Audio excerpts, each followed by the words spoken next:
During an important trial, Josie told the court her entire story.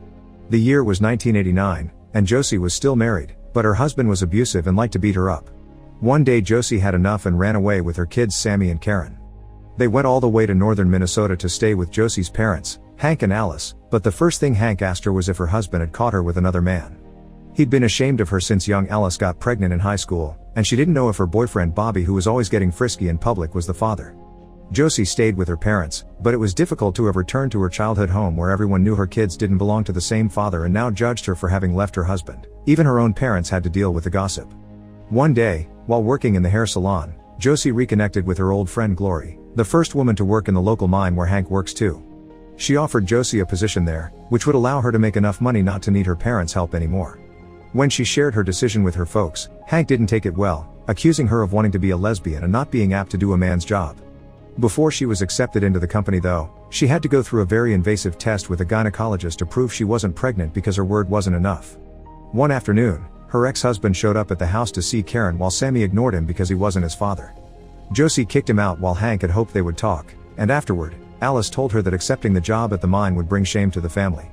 Tired of the lack of support, Josie accepted the job anyway and moved in with Glory and her husband Kyle until she could get her own place. On Josie's first day at the mine, Supervisor Pavich gave the new girls a speech about this being a man's job and the new law being the only reason they were hiring women. He also made inappropriate comments about their bodies and wouldn't stop other employees from throwing slurs their way. Glory had been working there for a while and even was a union rep, but even she had to fight for basic things like a break. Pavich gave the girls a tour of the place and Josie was shocked to discover that the guy in charge of the powder room was her school ex Bobby, who also made inappropriate comments when he saw them. It seemed he was still pushy, since Josie could remember how he was always trying to get busy with her outside school. One day, this got them caught by Mr. Latovansky and earned them detention. The actual work in the mine wasn't so hard, but dealing with the men's attitude wasn't easy. They would often write slurs on the female changing rooms and hide inappropriate toys in their lunchboxes. At least Josie got to befriend Peg, Sherry, and Betty, and lunchtime was easier thanks to their company. Glory was there for them too, but Josie started to get worried about her health because what Glory called simple arthritis seemed to be getting worse. After lots of arguing and being made fun of with the rest of the union, Glory managed to get portable toilets installed outside. At home, Kyle tried to connect with Sammy by showing him his work with watches, but Sammy thought it was lame. A few weeks later, once Josie had earned her first paycheck, she was proud to take the kids to a nice restaurant to celebrate the start of a new better life. There, she was approached by Pearson, one of the company owners, who told her to go to him if she ever was in any trouble. One morning, while the girls were cleaning the powder room, which had more insulting graffiti waiting for them, one of the men asked Sherry for a cigarette, but instead of letting her take it out, he put his hand on her front pocket as an excuse to touch. Later, Josie went to Pavich to make a complaint, but he only told her to take it like a man. Josie threatened with talking to Pearson, but Pavich forbid her from doing so. Later, Bobby tried to hit on her and made her extremely uncomfortable, so she took a break in the changing room to have a good cry. When Glory found her, Josie still thanked her for getting her this job because for the first time ever she felt like she was actually living. One night at the local bar, Kyle got to reunite with his old friend Bill, who had come back to his hometown after getting divorced. Glory wanted to introduce Bill to Josie, but he was hesitant to jump back into the water so soon. By the time he made up his mind, it was too late. Josie was already dancing with Ricky, who she thought seemed a nice guy. When they returned home, Josie discovered Sammy had gotten drunk. The next day, Josie took the kids to see the house she finally got, although she had to deal with Sammy's rude hangover mood as well. After moving, things only got better for the family. Josie could finally buy good ice skates for Sammy to play hockey, and even a trampoline for the backyard. Sometime later, Bobby told Josie that he knew she was having a hard time, so he had a talk with the guys to try to cool things down. Then, he sent Josie up the conveyor to take care of some clogging. However, as soon as she made it to the top, Bobby asked a friend to turn on the conveyor again, and with the noise covering anything he may say from curious ears, he cornered Josie and tried to get busy with her after pointing out how nobody would find her for days if she fell. Upset, Josie turned him down and left. In the trial, Pavich called this typical behavior because Josie liked to make mountains from molehills. Josie had told him about what happened on the conveyor, and all Pavich did was give Bobby a talk. This made Josie remember the day she and Bobby had detention with Latovansky. Bobby had been allowed to leave, but the teacher made Josie stay longer to have a word with her. Back to Josie's story, one afternoon she invited her parents to come to Hank's hockey match on Sunday, but Hank made up some excuse not to go. Josie tried to make him see reason, pointing out how she worked hard and got her own place the same way he did, but he got offended by the comparison. When Sunday came, Glory and Kyle brought Bill so he could finally meet Josie. Her parents came as well, but they sat away from them. Sammy wasn't having a good time though. His teammates won't make passes to him because their parents don't want them to be friends with him. In the middle of the match, Bobby's wife came to yell at Josie in front of everyone, calling her a tart and telling her to stay away from her husband. After the match, Sammy's girlfriend told Josie that Sammy would be staying the night at her house. Josie didn't even know Sammy had a girlfriend and never gave him permission to stay anywhere else, thus she rushed to the girlfriend's car to drag Sammy out. An argument began between mother and son where Sammy told her everyone turned out to be right and she was truly a tart, and Josie got humiliated in public once again. Now everyone thought she was crazy. When they got home, the kids went inside and Josie stayed in the car, crying.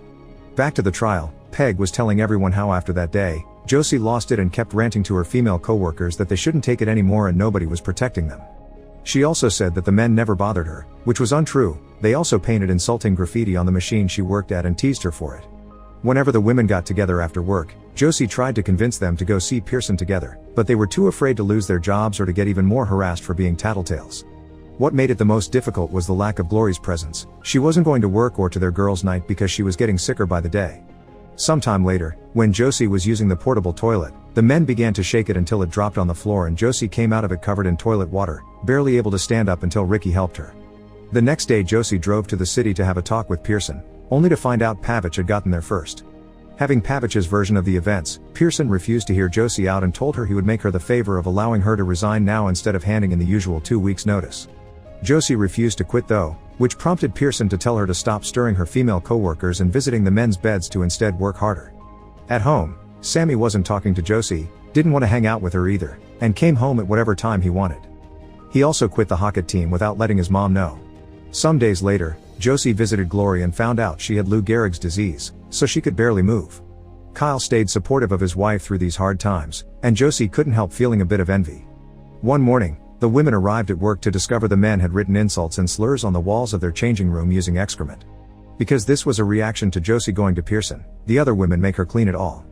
Afterward, Josie went to see Ricky to get information on who did this, but Ricky told her these were her consequences to deal with. Then, Bobby took her to the powder room with the excuse of having a chat, but he actually threw her on the ground to assault her and almost choke her, threatening her with violence if she didn't play by the rules. During lunchtime, Josie told Ricky what Bobby did in front of everyone, but Ricky denied it and nobody offered support. That was the last straw and Josie finally quit. In the evening, Glory tried to attend the union meeting even while feeling sick, but since she wasn't working there anymore, they didn't let her stay. The next day, Josie asked Bill for help to sue the company, but Bill refused. He thought Josie had no chance, they would either call her a paranoid nuts that imagined things or a tart that asked for it. Josie accused him of not caring about the safety of women in the mine, leaving him feeling guilty. Later, Bill shared his worries with Kyle, confessing he would have taken the case if he was still working in a big New York firm. Kyle explained they never picked on Glory because she became a union rep early on and there was safety in numbers. This was enough for Bill to change his mind and go see Josie to accept the case, but only if she could get the other female employees' support so this could be a class action lawsuit. One woman could be accused of lying, but not all of them together. Josie was curious about his change of heart, and Bill explained harassment class action had never been done before and he wanted to be the first one. Josie went to see Glory to ask for her support, but she was in the hospital with her mind on different matters. During the first hearing, Josie showed up with Bill while Pearson took his lawyer Leslie, who immediately jumped on the fact Josie only had her own testimony while the company had signed declarations from the other women saying they were doing fine. The judge decided to give Bill and Josie a chance, but they had to find a minimum of 3 supporters for this to properly become a class action. Later, both Leslie and Bill visited the hospital to see Glory, who could barely even speak. She still refused to get involved, so Kyle kicked them out for bothering his wife while she was in such a state. Josie visited all the other female workers, but they were too scared to help. Leslie later had a meeting with Pearson to express her worries over possibly losing, especially since this could have a big impact on work law all over the country, but Pearson brought Bobby in to share some stories that could help them win. Meanwhile, Alice visited Josie to leave her some money to feed the kids while she looked for another job. When she returned home, Hank called her out for giving away his money, saying Josie had brought nothing but shame to the family. Tired of her husband's attitude, Alice decided to stay in a hotel for now, only leaving a note behind.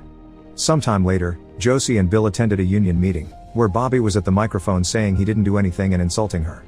Josie asked for a turn to talk, which was her right as a union member, but they barely let her say a couple of words before inventing some rule about limited time. Everyone kept insulting her and making rude gestures, and Hank finally saw what Josie's reality was like. Not being able to see his own family mistreated like this, Hank took over the microphone to tell everyone he was ashamed of them for their behavior. Nobody picked on each other's wives during company picnics, yet now they didn't care that a friend's daughter needed help.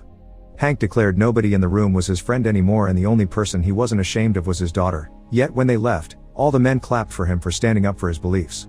Afterward, Hank went to the hotel to reconcile with Alice while the other women went back to work. Betty and Sherry were starting to reconsider Josie's side, but Peg still wanted to lie on the stand.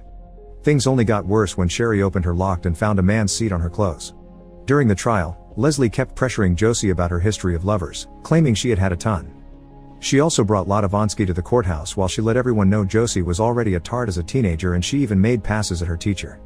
Devastated, Josie had no other choice but to confess something she never told anyone. That day at detention, after Bobby left, Latavansky took advantage of her. Bobby saw it and ran instead of helping her, but he told the company this to use it against Josie during the trial. Furious, Hank jumped on Latavansky to beat him up, so he had to be removed from the room. Josie left as well, almost on the edge of a breakdown. That night, Josie's parents stayed with her for support. Sammy had run away from home and Kyle later found him in his basement, so he took the chance to scold him for how he treated his mother. Kyle understood that Sammy was upset for discovering his father had been an abuser instead of a soldier that died in war like Josie had told him, but that didn't give Sammy the right to call her names when she was always working very hard to protect and provide for her children. As a teenager, it would have been easier for her to give Sammy up to someone else, yet she kept him, and Sammy should appreciate that. After Kyle gifted him one of his watches to show him he had a friend, Sammy went to talk to Josie. She shared her experience of being pregnant, then the two of them agreed not to hide anything more from each other and hugged. The next day, Bill called Bobby on the stand, who kept lying and saying Josie had enjoyed being with Latavansky. But Bill called him a coward that didn't have the guts to be a real man, taunting Bobby into finally admitting that Latavansky had indeed attacked Josie and he did nothing. At that moment, Gloria arrived in a wheelchair and Kyle spoke for her, explaining she came to stand with Josie. Desperate, Leslie tried to stop this, pointing out Josie still needed 2 more people for this to be a class action, but it was too late. Glory's presence there inspired the other women and even a few of the men to stand up to support Josie as well. The real women of the Mesabi Iron Range won their case in court. They received a modest financial settlement, but more importantly, they got a harassment policy that would protect them and all the women that came after them. Make sure to subscribe and turn on notifications so you can watch more videos like this. Thanks for watching.